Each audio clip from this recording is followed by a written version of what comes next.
Welcome to From the Honeycomb podcast. I am your host, Katerina.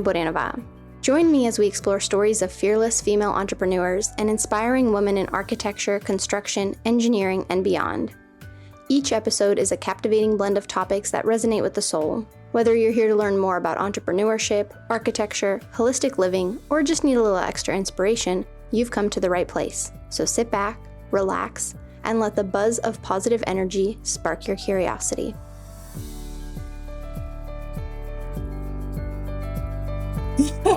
It's been a minute. Yep. All right. Well, welcome to the very last episode of From the Honeycomb podcast for 2025. I am joined here with Jesse, my husband.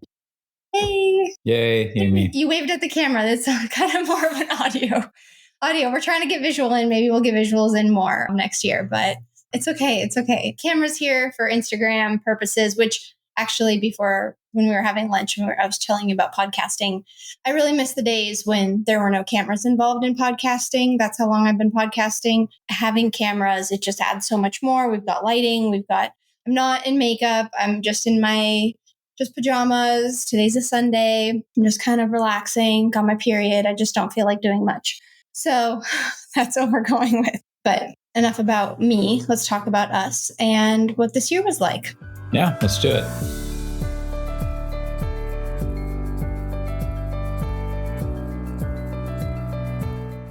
So as you know, we begin every episode by sharing something that we are grateful for in the present moment. Do you want to go first? I want you to go first. I'll go first? Okay. So I have two things I'm grateful for. I couldn't think of which one I'm grateful for more. So I started to think about it during lunch too. And there's two things I'm really grateful for right now. First is yesterday, it rained all day. Okay, the sun came out for like 30 minutes, but majority for Southern California, it was a very, very rainy day. And I just am so grateful for us having that day because I just baked. I prepped pie crusts for the holidays, for Thanksgiving, because I'm in charge of pies.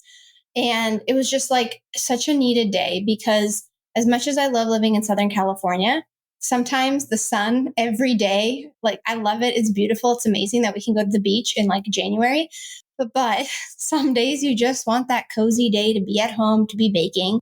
So I'm really grateful for that. Second, I am grateful for our new couch. Yay, that we are sitting on right now. It was delivered yesterday as well in the rain. And honestly, when we realized that it was going to be delivered on the day with like the most amount of rain we've had all year, it was kind of just like, oh, of course it is. Because when we moved into this place, it rained every day. When we bought our last rug, it rained when we moved in here. Like, it's just so much. But I'm really grateful for this new couch. Really enjoy it. I love how big it is. It's really what we're looking for. The size. We also got a new rug. Our living room just feels really put together. So those are the two things I'm grateful for. Nice. Yeah. I'm grateful for three things. Oh, okay, go ahead. I'm grateful for your first grateful because your nestling into the weather brought me some really good cookies yesterday. Mm-hmm. Yeah. They're my favorite. So I'm really happy for your first gratefulness. Second, I'm also grateful for the couch. Yes. It was nice this morning. I came down for my usual coffee before you get up and very relaxing, very comfortable. It's like when we were at the store, I even said, I was like, it feels like when you sit in it, it's giving you a hug. And I still feel that way. Really? That's interesting because it is more firm than our last couch. Yeah. So it encompasses you less than our old couch. I feel like, I don't know. For me, it's like, it feels cozier. I don't know. There's something about it. Yeah. But yeah, anyway, sorry. Go ahead. My third, and probably what I'm truly grateful for, is my time in the garage creating. So right now I'm working on a gift for a client, and finally did some lost wax metal forging, which I haven't done in years. So that was awesome to finally get to pour something. It shattered the brick that I was trying to meld it to, but that's all right. I'm working on a solution for that now, but just grateful that I get to go out to the space and be creative. And it's something that, one, it's a gift for a client to hopefully that they appreciate. I'm sure they'll appreciate, but also it's a complete write-off for my company because it's the materials, the little tiny hand tools that I get for it. All of the stuff is, since it's going towards a client gift, it's all a write-off. So it's a passion that I get to take financial advantage of. So it's a win-win-win all the way around for me. Nice. Hi, it's me, Katerina. Before we jump into today's episode, I want to share with you something that can change the trajectory of your life.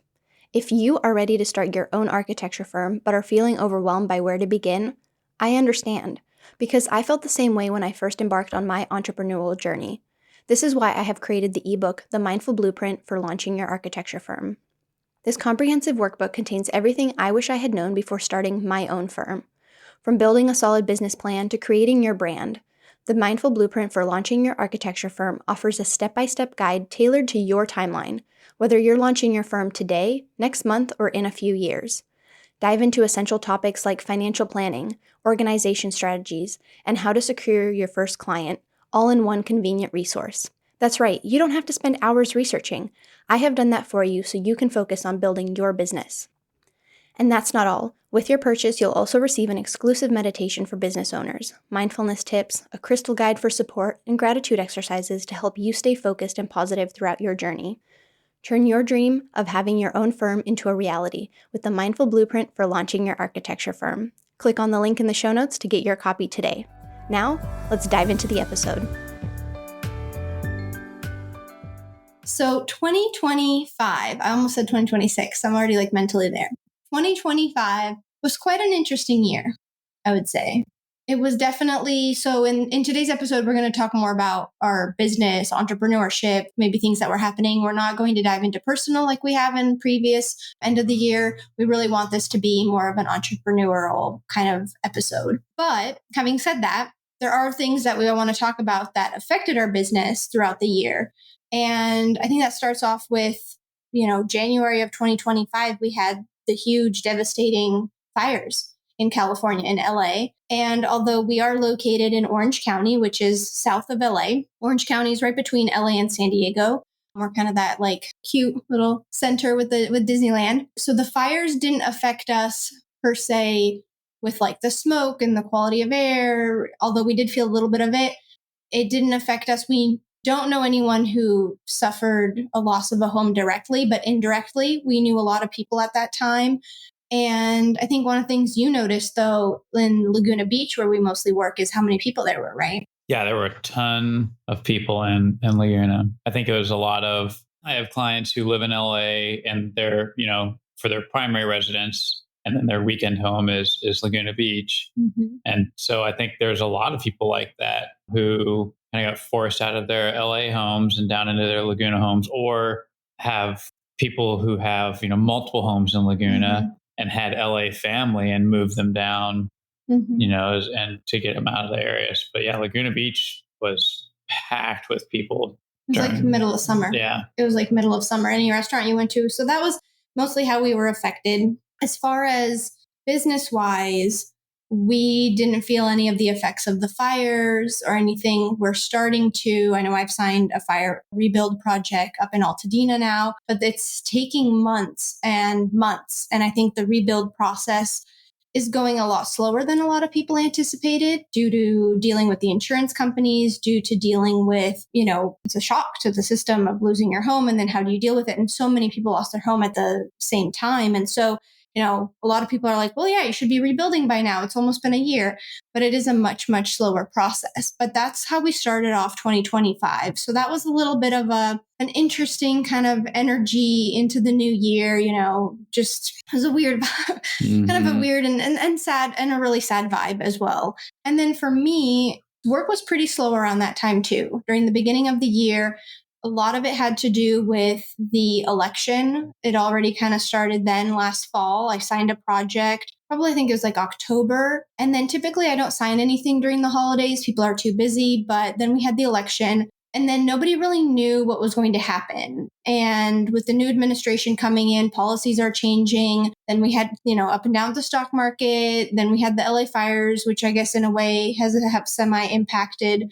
People thought things were going to cost less or more, et cetera. And so I would say business finally picked up at the end of first quarter this year. And then second and third quarter was like, boom, my business exploded. I had the most amount of projects. I think in like May and June, I signed 6 projects or something like that. It was crazy, which meant summer was really busy, but I don't want to get too ahead of the schedule. How was the beginning, like quarter 1, quarter 2 for you this year? One, that the LA fires didn't really affect me from a business standpoint.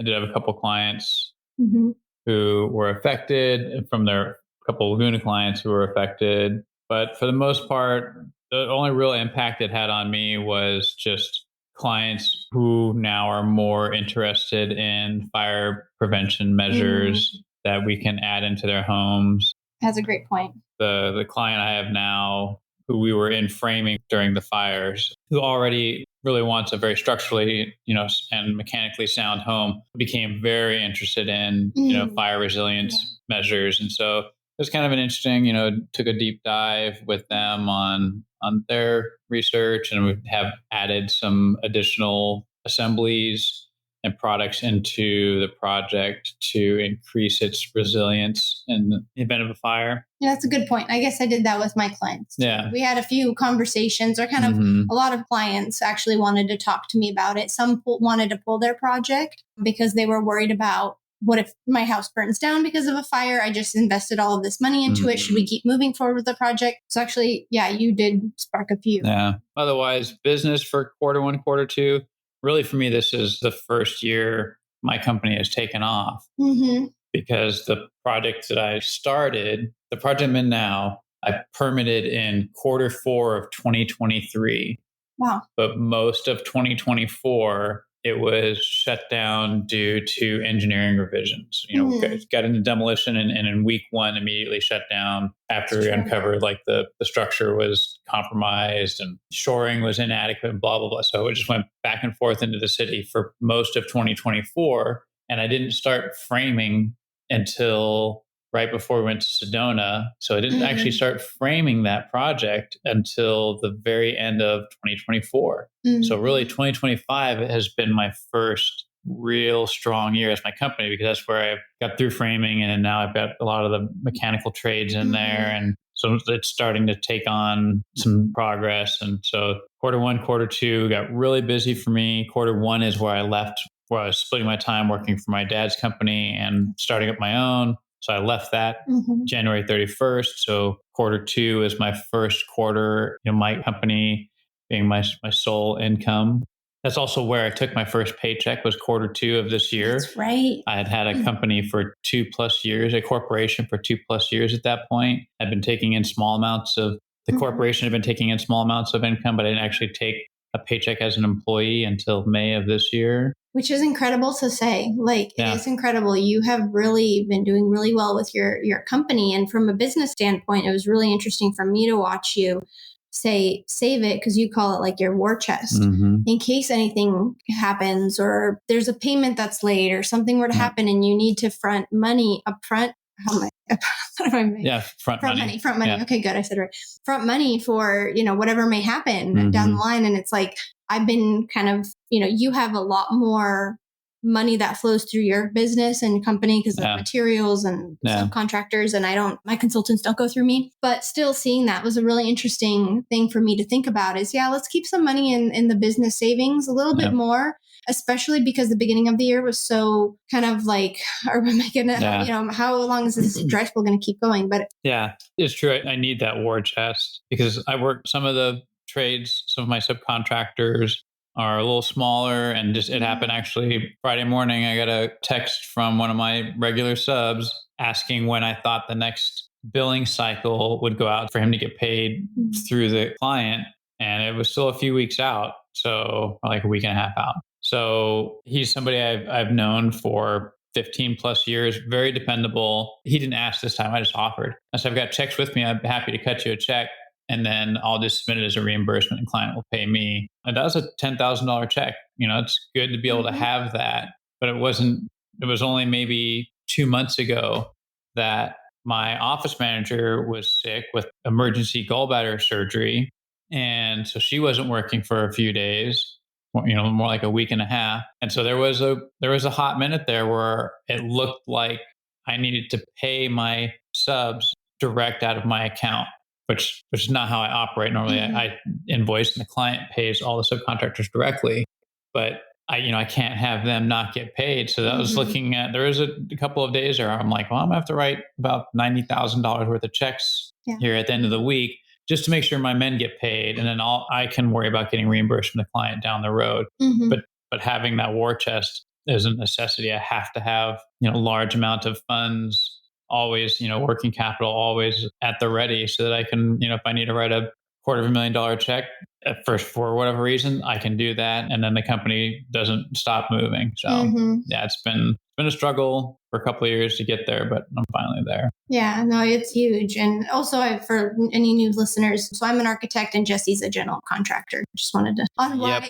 we have a little bit different, we're adjacent industries, but it's interesting to see how you build your business compared to how I build my business as far as the finances behind it, and just seeing, how much you need to have, backup. Like for me, my thought is, well, I only have to take care of myself because it's just me. I'm the only employee and I'm the employer and the employee. So I'll need to make sure that I can get paid, yes, which I want to move into next is I did start to grow my team this year with hiring additional help with drafting. And so then I knew I needed to have at least enough money to be able to pay them, once a month when my invoices go out, then I pay when I need to pay, my drafters, my drafting help. And so, but really it's interesting to see. And I'm really proud of you. You have kept a really good war chest this year. Thank you. Yeah.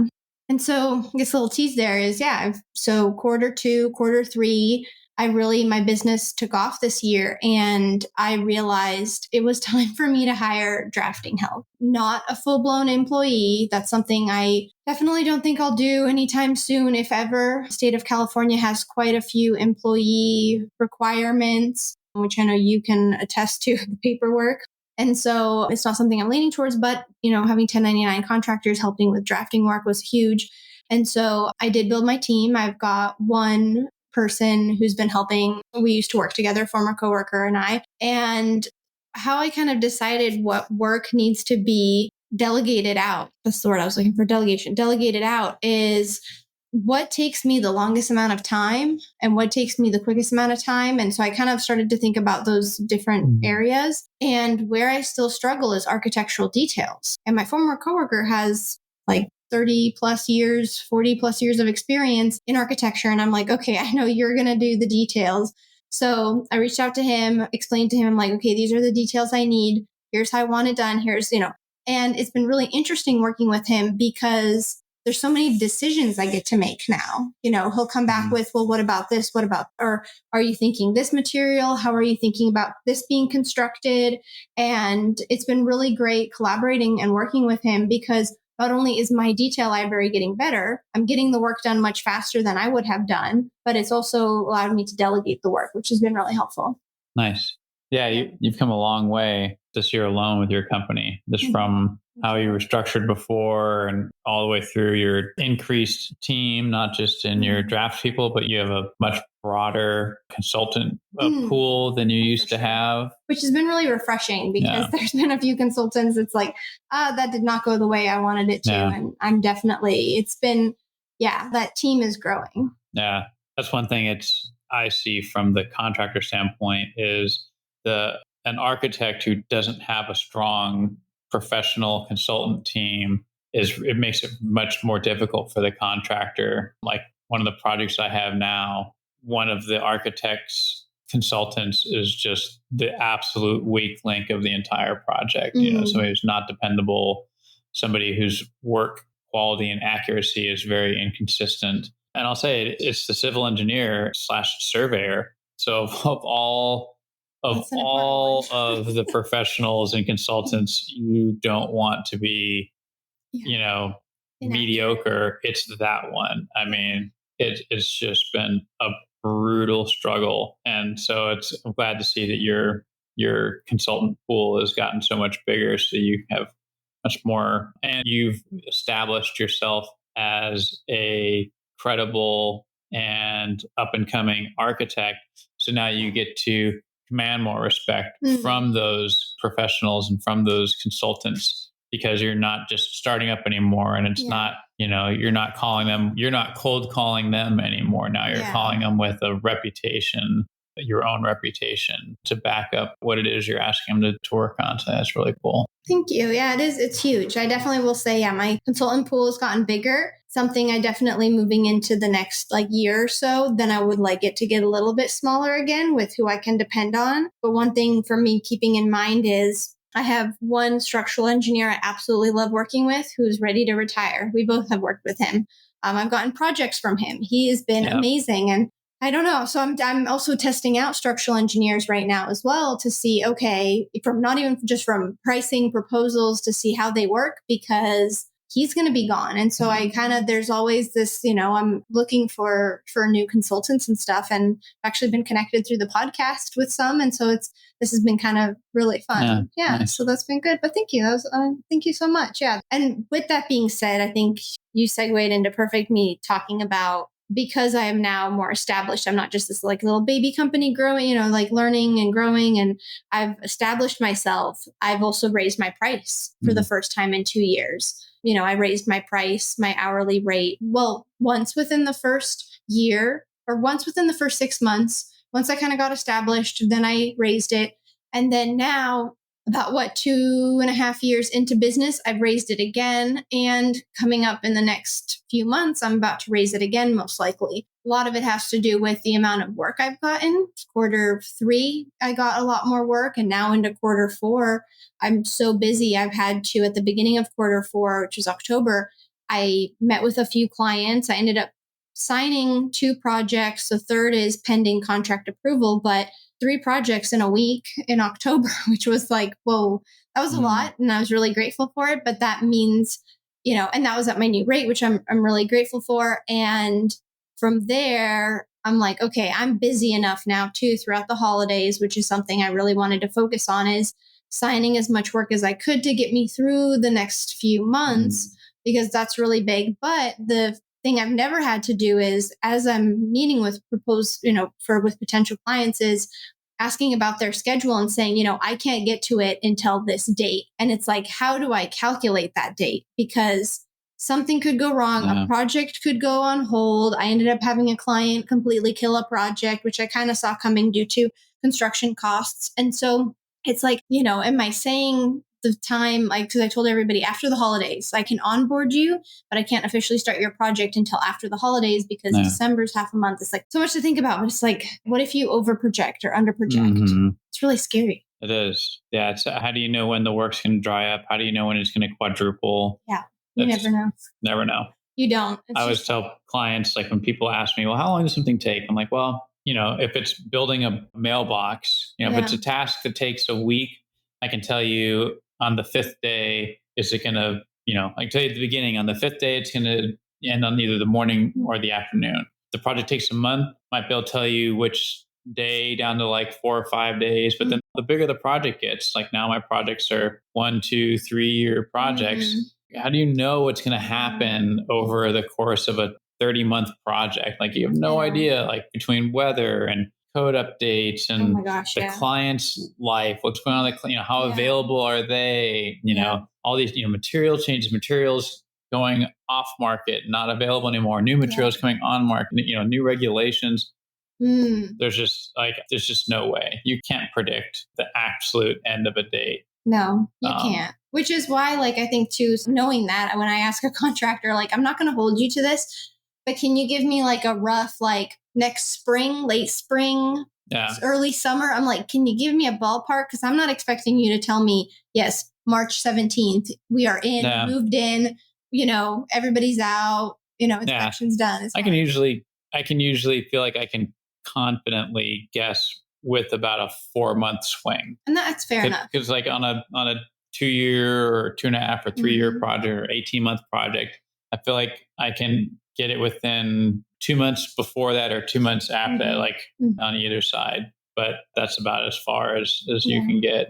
You brought up something when you were talking about schedule as far as materials and cost of materials. One thing we haven't talked about is the tariffs and the cost of construction as a whole. That has been a huge effect on our business. And I think that had to do with, with the new administration coming in, and then a lot of, spring, Q1, Q2, even when we went to vendor events and we talked with vendors and we're like, what about tariffs? And like, it's a day by day, we're taking it day by day. We don't know what's going to be affected, what's going to be impacted. Like, what's the rate? What's the new cost? Because a lot of materials, it's been a huge learning curve to know how much we in the United States rely on just even Canada for so much of our steel, our lumber is all from Canada. That just blew my mind. For some reason, I was like, oh, steel, of course that's made in the United States. Like, I lived in Chicago, we had Indiana, there's all these steel mills, like it's the Midwest, but it's just so much more expensive here to produce. And so that's been really interesting for me to see, okay, and then how does that impact? So, okay, lumber is impacted in price. How does that affect door and window manufacturers? And, like, that was really interesting. And I think you saw more of the cost of construction. I saw it a little bit as far as when it came to bidding projects, but I think you've experienced the cost of construction a little bit more. Yeah, prices are definitely up. Some of them, they're awkwardly up. Yeah. It's like I got a proposal for secondary waterproofing on Friday, and not a large scope of work, but it's like an important. And I was I was in my head, I was thinking, and it's with a newer subcontractor that I have not used before. But in my head, I was like, I could see that being a $3,500 task. Somewhere in there, maybe upper 2,000. Came in at 7,600, and I was just like, oh damn! Like that is just. Ouch. You look at it and you're just like, you try to break it down. And you're like, well, you can't break it down by individual components. Yeah. It's just like you can't price a car that way. Like, well, this button costs, 0.3 cents. So you can't break it down into its components, but it's still a staggering cost, I thought. And it's definitely labor costs. The labor part of the projects are going up. Oh, for sure. Equally as much as materials are going up. The cost to run manpower now is gone up, and we're seeing it now in prices, especially in my larger subs who run 50, 60, 80 plus people. Like their healthcare is up, their workers' comp is up, so it's like now you're seeing that in their labor costs. Their overhead. Some guys have their payrolls, $900,000 a week. It's like, that's, when insurances are based off of payroll, it goes up. It is going up fast. So hard to be competitive. It is. And I think too, speaking of the workforce as well, something your industry would have, not you specifically, but maybe in some ways you can touch on that. But really your industry as a whole is, as far as when there were the ice raids, and they're still happening. And so that's something that a lot of people, as far as like clients and stuff, when they ask me about construction costs, I say, well, materials and things went up, cost of labor, but then, I bring up ice as well, because we are in Southern California and a lot of our workforce is immigrants. And so how has the ice raids, and how did that impact you, or how has it been impacting you? It's probably not in the way that you would expect. I have seen during the height of the ice raids and the late spring and summer, at least the height of it, and as far as I'm aware, in like the Orange County area, I did see many jobs shuttered to where they weren't even open for days and days at a time.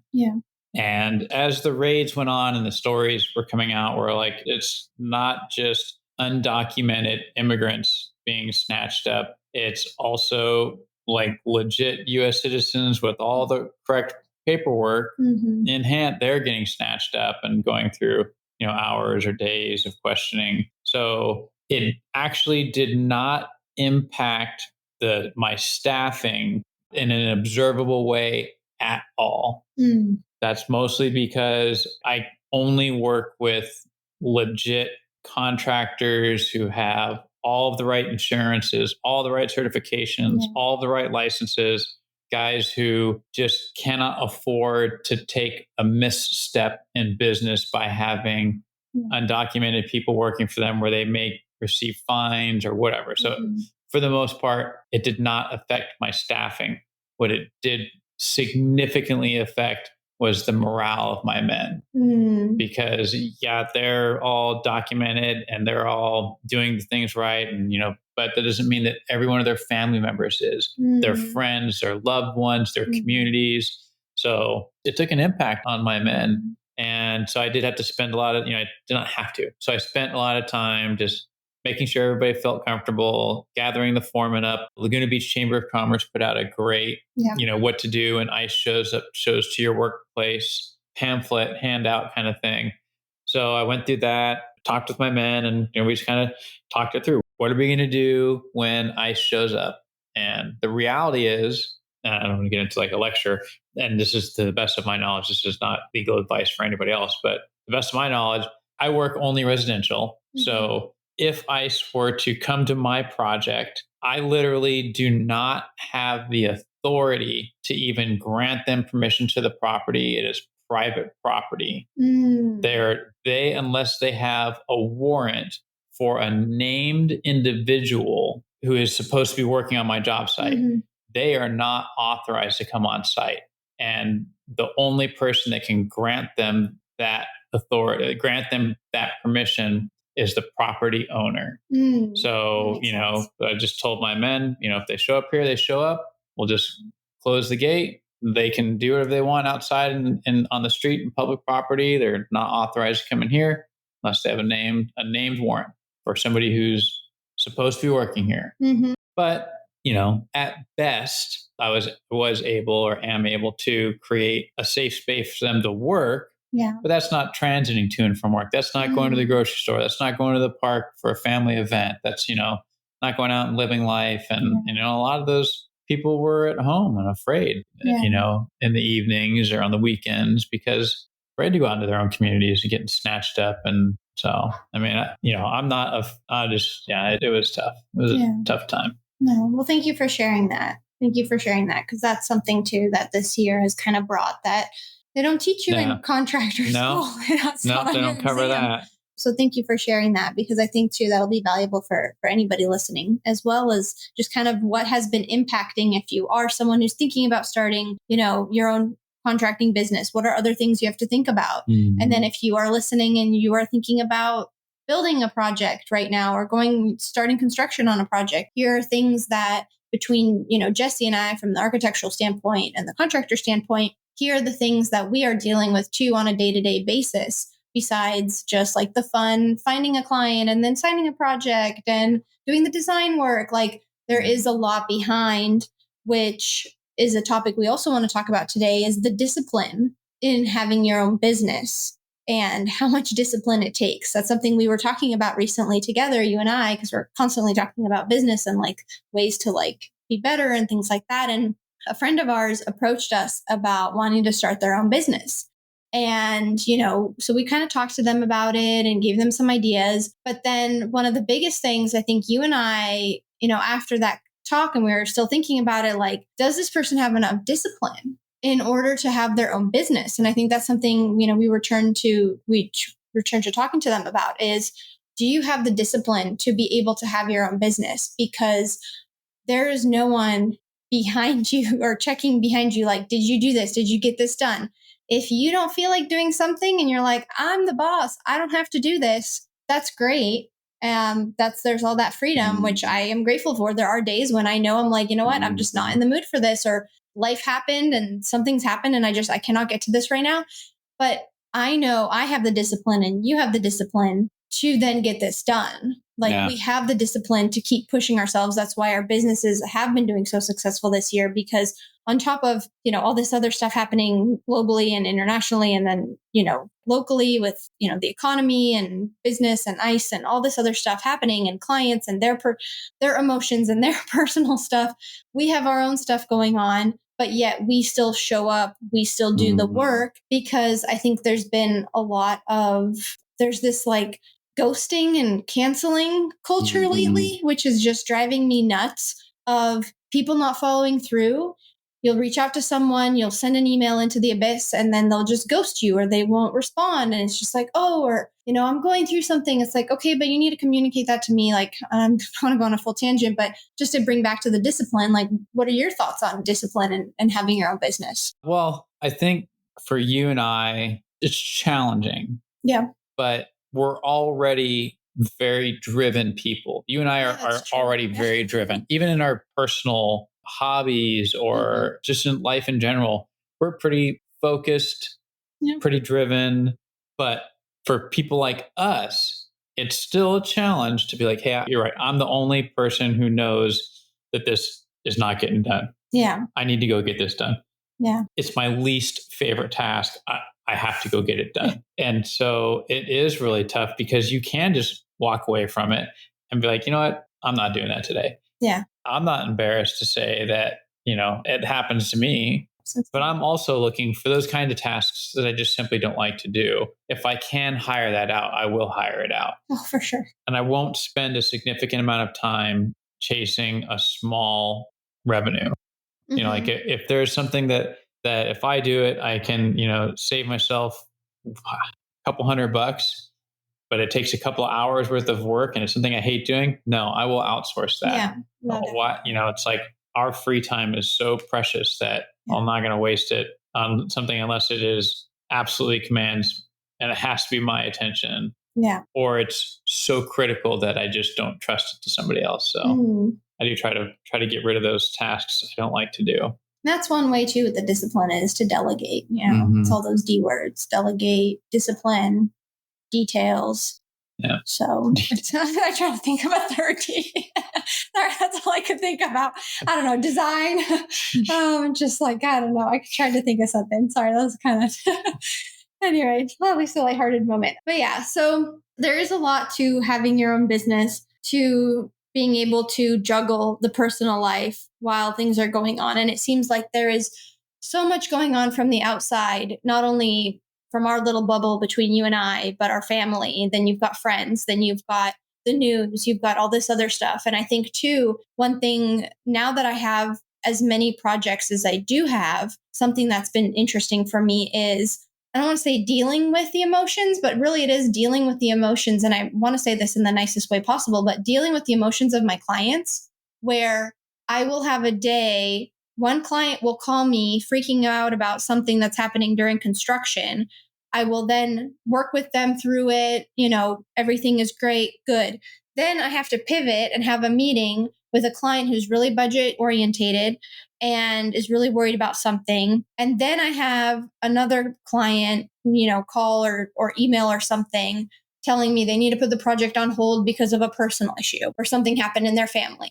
And you're taking on all of this energy and these emotions. And now that I have the amount of projects that I have, which at a time of recording, I think I've got 16 or 17 projects right now signed up. Awesome. Well, one is inactive, which it's on hold right now, or two are on hold actually.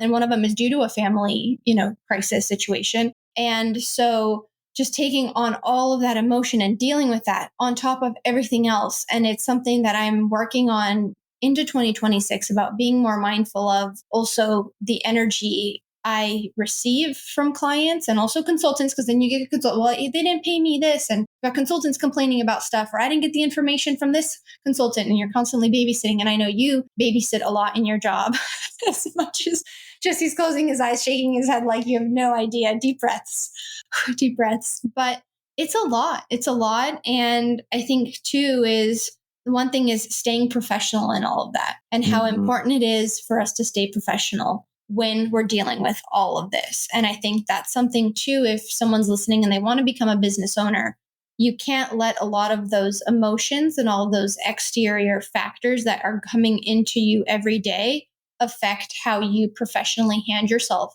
in a lot of situations. Yeah, absolutely. I think that was something we've talked about too, is just how much sometimes you don't want to be professional, but you are the face of your company. You're not just the project manager or the superintendent.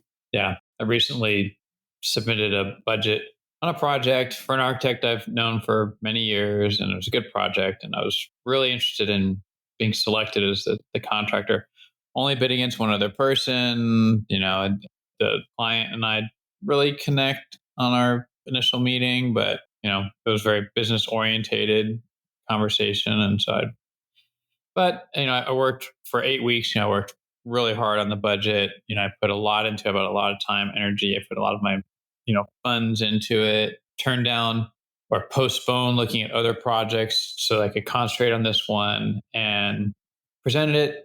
I could tell during the presentation that the client really was just not emotionally involved in it. It's And it's just like, unfortunate. that's tough. And then ultimately was not selected as a contractor, which was, of course, disappointing. But it was just the way that the person handled it. Sent me an email after 5 on a Friday after taking a week longer to make his decision than he said he would. And just said, it's like, hey, appreciate your time and energy and your thoroughness, but we've had to go with another contractor. And so I wrote an email back and I said, hey, understand your decision. I said, yeah, I said, as you know, I'm going into another project, bidding another project. If you have any constructive criticism, any advice, I'd be very grateful. I'm always looking to improve my process. And never heard from him after presenting probably the most thorough and comprehensive bid I've ever seen on a residential project. It was impressive. And when he just never responded, I wanted to follow up with a phone call that said, you know what, you're an asshole. Yeah. You couldn't take 5 minutes. Yeah. And I know he's some, very successful business person. I don't know what he does for a living. I don't Google clients. I did that once and I still regret it to this That's day. an interesting story for another time. But, I thought there's a little lack of respect and consideration from somebody after you did them a solid of putting together. I know my proposal is, I know probably the other contractor is going to do a fine job. Not upset about that. But I know mine was so thorough that I'm sure he did not just throw it away. I know in my heart that he's using my proposal and the way it's structured, which is probably 40, 50 pages of, it's only 6 pages our budget, but there was just so much additional auxiliary peripheral information to explain the budget and explain the process that I know he's using it like a playbook to help run the contractor that he did pick. I know for a fact he didn't just throw that stuff in the garbage.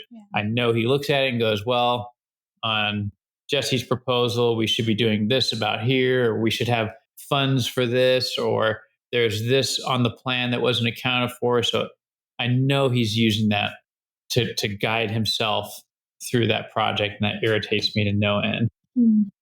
Yeah, I'm sorry that happened. And that's tough too. And thank you for sharing that as well. As it's hard. There's those moments and it's like you put in so much work, and you as the contractor put in a lot more work ahead of time than me as the architect without getting paid, essentially too. Like you did that unpaid. And so I think that too is, you're listening and you've ghosted someone who's a professional, whether it's a contractor, a consultant, a designer, an architect, reach back out to them and just, hey, thanks for your time. I mean, really, in today's day and age, just have ChatGPT write a response for you. If you are that damn busy, just say, hey, I need to put a quick message together, thanking the person, boom, done, just moving on. But I think there's also that lack of respect, and that's unfortunate that happened.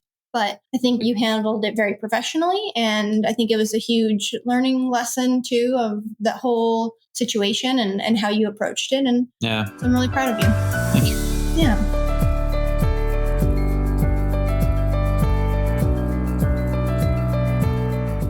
Well, that was 2025. Quite a year. I keep wanting to say 2026. That's how I'm ready to be there. But I know we're so close. We're so close. But this year there was so much growth. And I know my word of the year was slow down. And it was, the beginning of the year was very slow. And I don't think I'm going to get an episode in to talk about my slowdown because I'm so busy right now. But I definitely feel like it's a good reminder for me, even when I'm busy, to remind myself to slow down. And that's something I've been, kept being mindful about. But yeah, so thanks for sitting down to talk to me about your business. Thanks for having me. Yeah. And our business. Yeah. I think this is really, really good recap of the year, what it's been like. I think we've really covered everything. And so, yeah, any closing thoughts, any final advice or anything? Final advice, something that a supervisor told me a long time ago. And that is, if you're comfortable in what you're doing, it's time to move on. And there should be times where you feel like you're in over your head. You should. If you never have that feeling like, man, I'm in over my head, I've bitten off too much and I can't do it, or I don't know how to do this, or I don't know what to do next, then you're too comfortable. Yeah. Then you need to move on. You need to expand. You need to try something new. You need to do something. But if you feel consistently like you just got it all handled and you don't have a major catastrophe at least once a quarter, you're not trying hard enough. Yeah. Get out there. Don't play it so safe. Don't be negligent in your risks and understand what your risks are, but get out there and take some risks. Damn, that's good advice. I like that advice. Thank you. I'll take that advice. I don't think we've ever talked about that advice or shared that advice. So Thank you. All right. Well, thank you so much. And I'm looking forward to 2026 and what year it'll bring and abundance it'll bring. And so, yeah. So cheers to the end of 2025 and looking forward to 2026. Bring it on. Thank you for tuning in to this episode of From the Honeycomb podcast. If you enjoyed it, please take a moment to rate, review, and share it with your friends. To stay connected, follow me on Instagram at From the Honeycomb podcast, and you can support the podcast through the Patreon link in the show notes.